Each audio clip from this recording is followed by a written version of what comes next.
May 25th, St. Gregory VII, Pope. Gregory VII, one of the greatest of the Roman pontiffs and one of the most remarkable men of all times, was known as Hildebrand before he became pope. Born in Tuscany in the year 1020, he was sent to Rome to be educated under his uncle, who was abbot of St. Mary's Monastery on the Aventine Hill. It was a time of great danger for the Church, when the emperors of Germany were claiming it as their role to elect the successors of St. Peter, the vicars of Christ. They sold ecclesiastic dignities at auction or gave them to unworthy favorites, and many sees were occupied by persons who had obtained them with gold. It was this humble monk who had embraced the Benedictine rule at the famous monastery of Cluny in France, who was chosen to bring a remedy to the current evils. The three great abuses, simony, concubinage, and the custom of receiving investiture from lay hands, seemed to threaten the very foundations of the Church. This great servant of God would never cease to oppose those corruptions of the reign of Christ. Hildebrand was admired by the bishops of France when for a time he was at the court of the Emperor Henry III. He returned to Rome with the Bishop of Tulle, who had been chosen pope by the Emperor Henry III, and who invited him to accompany him. The young monk reproached him for having received from his relative a favor which should be granted only by the clergy and the people of Rome. But when the bishop ceded to his arguments, he said he would accompany him if he would have his election ratified there. This was carried out, and Hildebrand became the right arm of the good Pope Leo IX.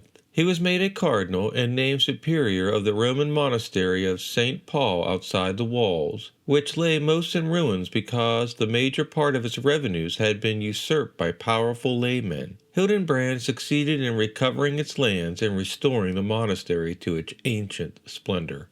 When Leo IX died, the clergy and the people of Rome sent Hildebrand at the head of a delegation to the emperor with full power to elect a sovereign pontiff. It was he who chose Pope Victor II against the emperor's wishes, and again he became the right arm of the pope in the combat against abuses. Pope Victor II sent him as legate to France to stop the practice of simony in the collection of ecclesiastical benefits. He served as archdeacon under three more popes, Stephen II, Nicholas II, and Alexander II. Upon the death of the last named in the year 1073, he was compelled to fill the vacancy. Pope Gregory VII immediately called upon the clergy throughout the world to lay down their lives rather than betray the laws of God to the will of princes. Rome, which was in rebellion due to the ambition of the Cenci, a family of Rome whose history is a series of acts of violence and crimes,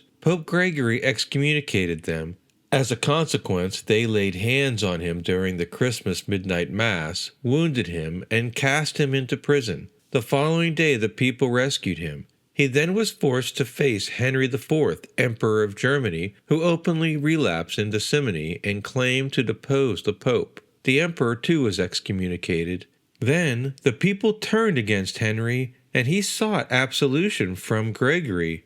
But he regrettably did not persevere, as he set up an anti-pope and besieged Pope Gregory in the castle of St. Angelo in Rome. Hence the aged pontiff was obliged to flee. Opinion is unanimous that no pontiff since the time of the apostles undertook more labors for the Church or fought more courageously for her independence. It is said that while he was saying Mass, a dove was seen to come down on him. The Holy Spirit thus bore witness to the supernatural views which guided him in the government of the Church. Having been forced to leave Rome, he withdrew to Monte Cassino and later to the castle of Salerno, where he died in the year 1085.